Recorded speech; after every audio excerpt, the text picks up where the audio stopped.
In April of 1980, the first case of HIV AIDS was identified. In March 2019, a second patient has been cured of HIV. 35 million people have lost their lives to HIV, and many more are still fighting. Fortunately, their fight isn't as dire as it once was. To put it simply, HIV is no longer the death sentence it used to be.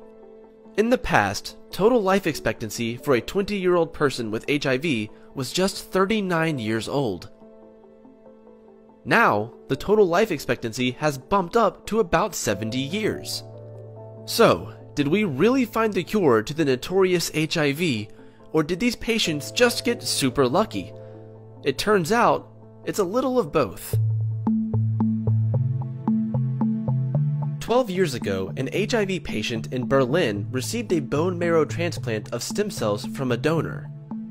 Later on, the patient was completely cured of HIV. Upon investigations, researchers found that the donor had a rare genetic mutation that made him resistant to HIV, which was also passed on to the patient. That was the only documented case of HIV being cured, until now. A second patient with HIV has been cured after a bone marrow stem cell transplant from the donor with an HIV-resistant gene. Despite the good news, the possibility of turning this treatment into a replicable HIV cure is low. This is where the luck comes into play. Stem cell transplants are extremely risky. In fact, the chances of you dying of a bone marrow transplant are more likely than dying of HIV. Stem cell transplants are attempted only when there is a clinical reason to do them, such as cancer. Also, donors must be a genetic match to recipients, and people who naturally carry HIV-resistant genes are very few and far between.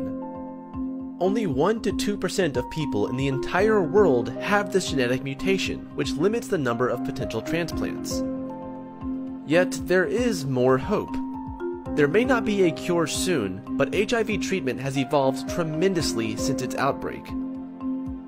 Today, nearly 21 million people around the world receive life-saving antiretroviral therapies, or ARTs. These therapies reduce the amounts of viral loads in the blood of patients to undetectable levels.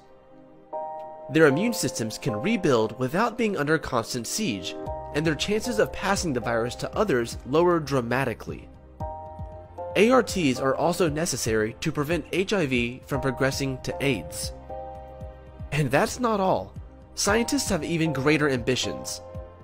Some are developing vaccines, others are formulating long-acting treatments, and still more are working on finding a cure. But until we find a cure, the best way to ensure that you don't get HIV is to protect yourself.